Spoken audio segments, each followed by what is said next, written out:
Hi, I'm Nick, I'm Lawrence. and welcome to the Nick and Lawrence Show. We are excited to talk about something that's near and dear to our hearts this episode, but maybe a little closer to our stomachs. So stay tuned, and we'll be right back.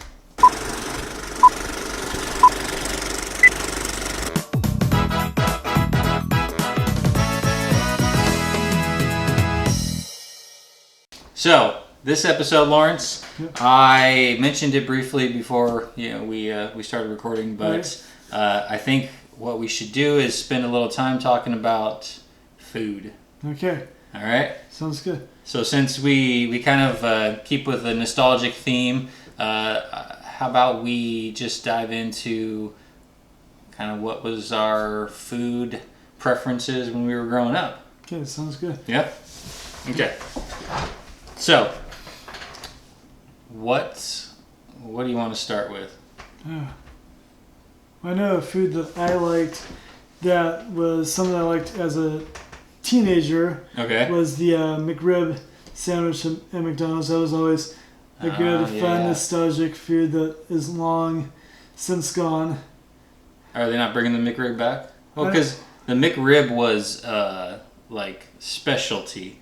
Okay. So like it was what would they call it? It was a seasonal item. Well, So they would bring it back like every once in a while. Just well, there's some foods at McDonald's that kind of came and went, and some things just never came. I think the McRib, I think every once in a while does show up, but it's one that was during like the 80s and early 90s and yeah. But I knew about it because they promoted it with the Flintstone movie. I remember that live action Flintstone movie. So I remember that. That's funny. Yeah, I had forgot. But we actually just talked about the Flintstones in our last episode. In our cartoons. Yeah, in our cartoon I just episode. I didn't. We ran out of time and we didn't bring up. And since we're talking about food, we might as well talk about things. Some things I found out of food-related things have been related to certain movies. I know McDonald's and Burger King. They during those two live-action movies, they really tried to change up their menu or try to bring things that would be food-related themes. I don't think they did it with every movie, but well, yeah, when they had like sponsorships or partnerships with movies. I also think that fast food nowadays is a lot different than it was back when we were growing up. Yeah. And so and I don't know if there's science to back this up. So do the research. Don't take my word for it. But I feel like the fast food that we grew up on, be it McDonald's or Burger King or any of the other, like even Taco Bell, the food actually was better quality. Yeah. And they still have the same food on the menu. For the most part, they still have a Big Mac, Quarter Pounder, Whopper from Burger King, but I don't know if it's because I was a kid or if it just was because they, were still relatively younger and practices were different with, fast food making. But it seems like the quality was a little better back in the 80s as far as fast food went. I don't know if that's true or not, but I know we used to eat at McDonald's all the time. Right. And like one of my favorite things was going and getting a Happy Meal. Right. And either a hamburger Happy Meal or chicken nuggets. Right. And Burger King also. Burger King, I liked the Whoppers, and they had, some other things like they had like a bacon cheeseburger with barbecue sauce, and they had some other things like that, and I mean really, and the recipe probably hasn't changed since the beginning, but McDonald's fries have been the same for a long time. And that actually, not to go off on a tangent, but did you see the movie The Founder? I don't with think Michael so. Keaton? I don't think so. So he played basically the guy who started McDonald's. Well, he played the guy who franchised McDonald's and made McDonald's really big. And it's an interesting story, but if you don't know McDonald's history, they started in, I think, in the middle 50s as kind of just like a small burger joint in Southern California. And this guy, I forget what his name is, but he came in and he franchised McDonald's and made it big across the country. and he changed a lot of things. They lost a lot of quality because he wanted to make more profit. And I mean, ultimately, you'll have to go back and watch the movie, but it's kind of a sad story because he pretty much put the McDonald's brothers out of business because he was a shrewd businessman. But we really have the McDonald's we know today because of all of that. So I definitely think the McDonald's that I grew up on, you grew up on, was different. But yeah, I liked it. That was it was always a treat, to get fast food. Yeah. So I mean, fast food is, I think, one of the, at least when we think nostalgic in our videos and stuff, fast food tends to, I mean, you could pick almost, candies and foods and everything that are, I guess in a way when I look at it, I think of, nostalgic of food as, being one of those things where it's a lot of the junk food that we that we enjoyed. I mean, and there were cereals that I think were fun. I mean, there's some cereals out today that I still enjoy and glad they're still around. There's some that are probably that I don't know of that are fun too. I mean, one of my favorite cereals for breakfast has always been Cocoa Pebbles. I think the thing that's interesting is that, like we mentioned the cartoons and I talked about Flintstones a lot, was that they had so much different ways of putting foods and vitamins and things like that out there. So Cocoa Pebbles, when they did the live action movies, it was the Big Mac. It was, so the McRib. But I liked Life cereal and I liked Raisin Bran. I liked Kellogg's. There was two different Raisin Brans as a kid that I grew up on. There was the Post, or you had Kellogg's, and Kellogg's seemed to be fun because you had the Sunshine with the 2 scoops that had raisins in it on the front of the box. So that was always a fun breakfast cereal that I would have for breakfast. So it was usually my 2 favorites was Cinnamon Toast Crunch and Raisin Bran, and of course Cocoa Pebbles were like the 3 top. I'm sure I probably had some others like Smack. Well, I'm not a big Smacks person, but I liked Frosted Flakes, and I did like Fruit Loops, and so for breakfast cereals, those were kind of some of the things. I'm trying to think if there's anything that wasn't junk food, fast food, or a breakfast cereal that would be nostalgic. That because I mean, like we were thinking food, but I'm thinking, well, pizza. You can just get a pizza almost anywhere, and that pizza's pizza. But pizza's pizza, yeah. But like I said, you have to establish restaurants and all the different things that. Well, there were different pizza joints that were popular as we grew up. Like I know, Domino's and Round Table. And Little Caesars, which actually Little Caesars went away for a while, at least in our area, and then they came back, but they came back and they weren't as good. They kind of cut things, and if you like their pizza, that's fine, but it's not as good a quality as I remember when we used to get it. And I think Little Caesars was usually the pizza that we would get on our pizza nights. Oh, okay. And actually, we talked about that in I think our Blockbuster episode. Right. We kind of talked about our Blockbuster traditions where we'd go rent movies, and we talked about like the snacks we would get in that, and I think that, like for me, getting the candy was always a treat when we would rent a movie, or we'd do like pizza night and we'd get a movie, and so we would do like the popcorn and all the little sweets, the candies we would get, and I mean, what were some of them? Like I know. For most of the time, I would get the Airheads. You ever had Airheads? Airheads. I like sour candy, and sometimes if I when I was more of a teenager, I would try to be like bold and daring, and I'd get the Warheads, or the sour candy that. Did you ever do on Airheads? They had the mystery flavor. Did you ever get the mystery flavor? It was like white. It was white, and you didn't know what. Yeah, you didn't know what flavor it was. What flavor it was. I think they did that actually recently with, I forget what it was, maybe Oreo did a mystery flavor, and it tasted, there was some product that they did a mystery flavor recently, and it ended up tasting like Fruit Loops. Okay. Yeah.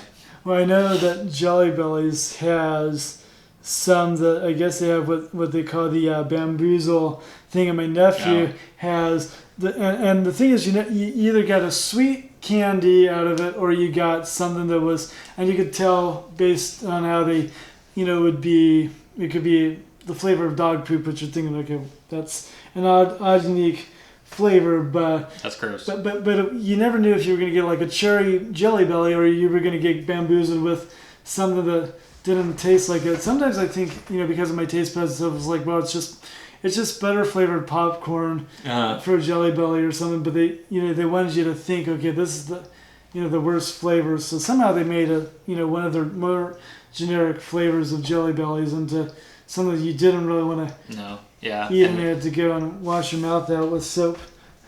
Yeah.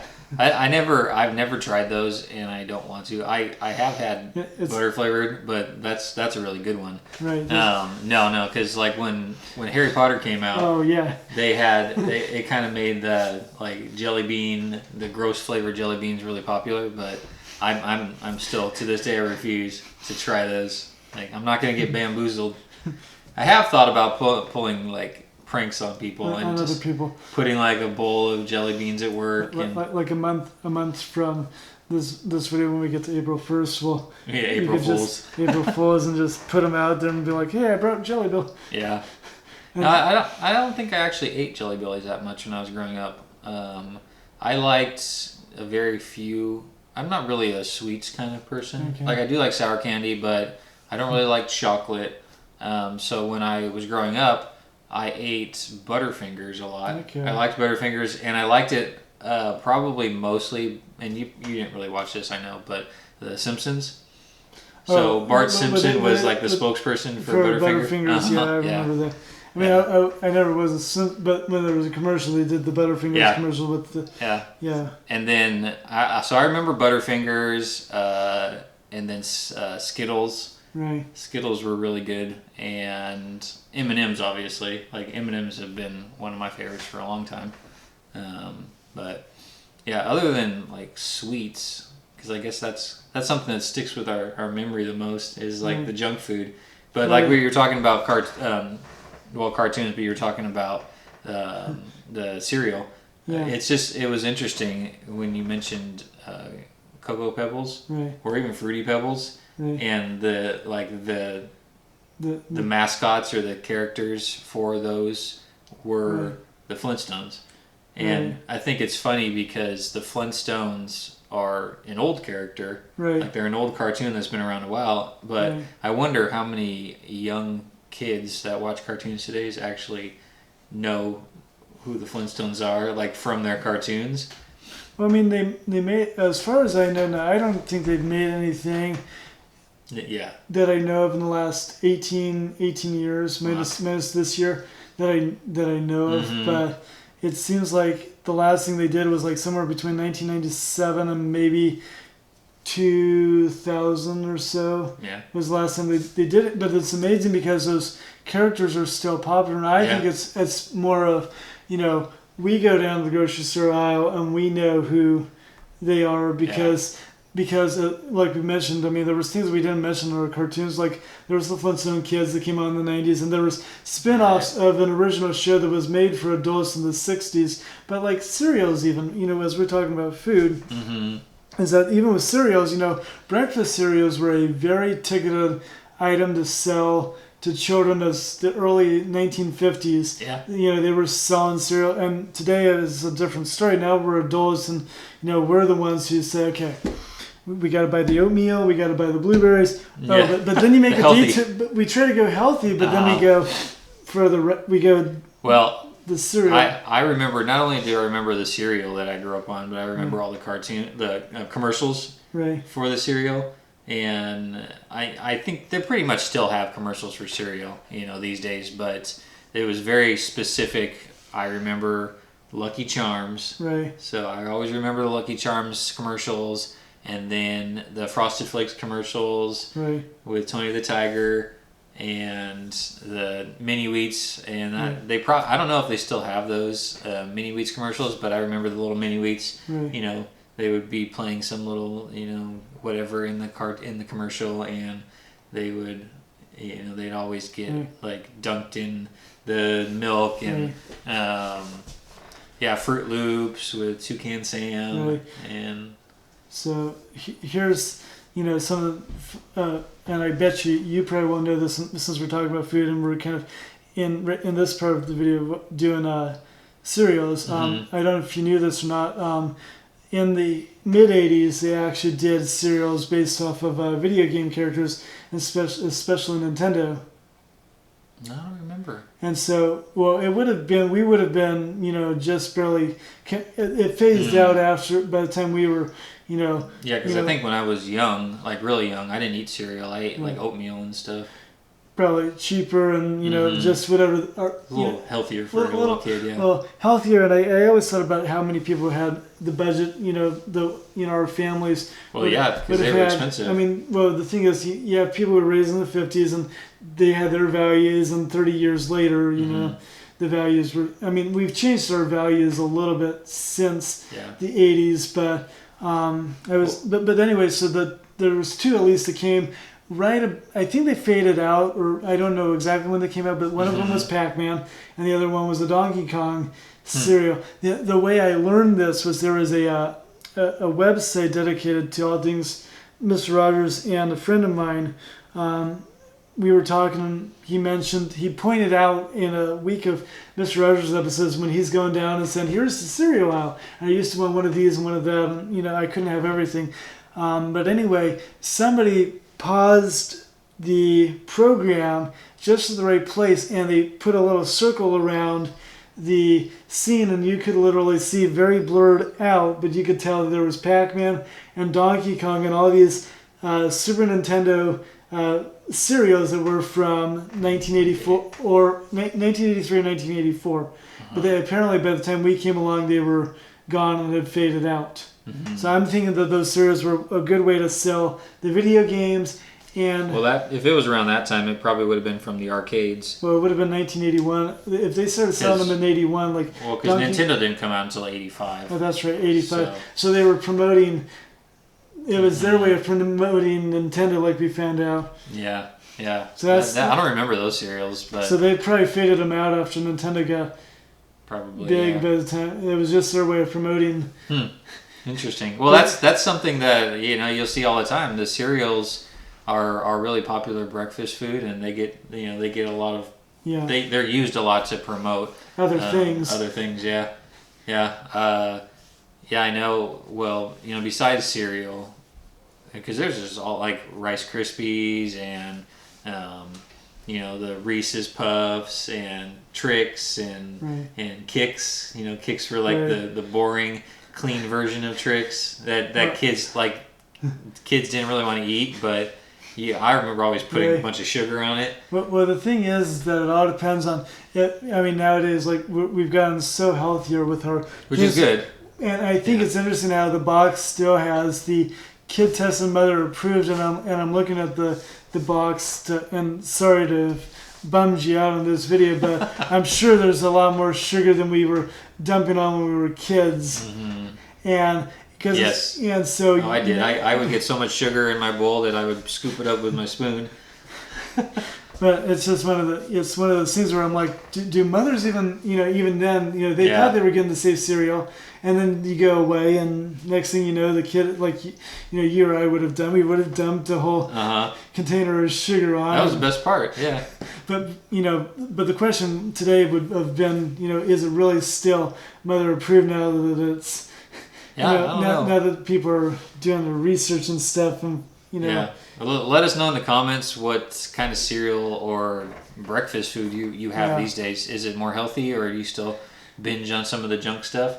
Like, here's another one, for example, Pop-Tarts. Right. Pop-Tarts always had the fun commercials, aimed at kids, and they, they're not healthy at all. I mean, to be honest, but they were good. And I was never one who liked to toast my Pop-Tarts in the toaster. I just you liked them cold. I liked them cold.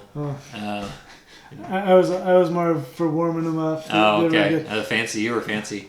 I like the s'more Pop-Tarts. Yeah, I like the brown sugar ones. Yeah, well, I think strawberry and s'more. Well, these, of course, Pop-Tarts later on. I think they had other flavors. I mean, when I was a kid, I think there was only two kinds you could get. I think you'd either have chocolate or strawberry. And as time went on, I think they did make like a s'mores one. I remember mid-90s to late 90s before, Yeah.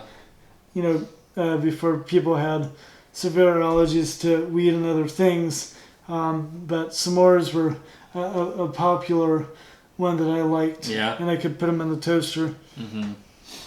Yeah. On occasion, like Saturday mornings, when we'd be watching cartoons, Right. like we talked about in our cartoon episode, my mom, or even as I got older, I would do it myself, but we would make something a little nicer on Saturday morning. Right. Unless we're like playing a video game or something, we just want a bowl of cereal. But if we're having breakfast, we would do like the traditional breakfast stuff. So waffles or Right. Pancakes and eggs and Right. bacon and an orange juice and all that. Right. But the one thing that's nostalgic really from all that would be Eggos. Oh yeah. Oh yeah. So Lego My Eggo. Right. We had the commercials for Eggos. They were all about targeting kids. That was a kid's breakfast, and I would eat those sometimes growing up. Before school or something, you just pop it in the toaster real quick, and then put some syrup on it, and eat it, and be done. Did you on your Eggos as a nostalgic syrup? Did you put Mrs. Butterworth on your? If we had it, yeah. We usually had the generic. Or was it more like? I mean, sometimes generic syrup, but sometimes depending on what the generic syrup was, you could have had, because there was a couple of syrups that I knew of. Mrs. Butterworth. Mrs. Butterworth, and then there was Log Cabin. Uh-huh. Log Cabin seemed to be the generic. I mean, it all depends on where you were shopping and everything for your. Yeah. When the family went out and said, okay, Log Cabin was cheaper than Mrs. Butterworth, but sometimes, but I still think of those even today, because we're thinking nostalgic. Even for breakfast, if you were on a tight budget, you weren't going to get the fancy maple syrup. Right. You were going to get either Mrs. Butterworth, or you were going to get Log Cabin, or syrup that lasts a year, or the grocery store syrup, and I feel like even that the generic syrup was no different than the. It didn't taste different, yeah. It didn't taste different from Mrs. Butterworth or Log Cabin. But you had to put butter on so the butter would melt, and Right. then you put the syrup, and then it tasted great. Right. Of course, knowing nostalgic and breakfast and all that, it was the question would have been butter or margarine. Mm-hmm. Margarine seemed to be a big. Popular, it wasn't in our family, but I know how popular it was, Well, and a lot of other people. I mean, you had the Crockworth margarine that was Crocker margarine, yeah.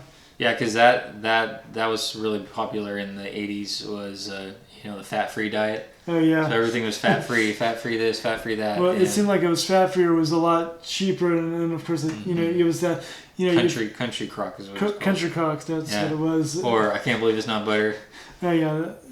The people wanted the healthy diet, but at the same time, they may have been also, like we were saying, some people, depending on your family, was probably cheap and trying to budget stuff. Mm-hmm. Well, Yep. we're almost out of time here, but just to wrap it up, the one thing we didn't talk about is what we took to lunch. Oh, lunch we should. So, other than the traditional peanut butter and jelly sandwich, and bag of chips or whatever, what was unique for you? Did you have any like nostalgic 80s like? Well, I'll give you an example. So it was kind of a treat, but one of the things that they still have them, but it was really popular as I grew up, Lunchables. Oh, Lunchables were. So that was kind of like a treat. And when your mom or dad didn't give you money to buy food at school, Right. And that was even more of a treat.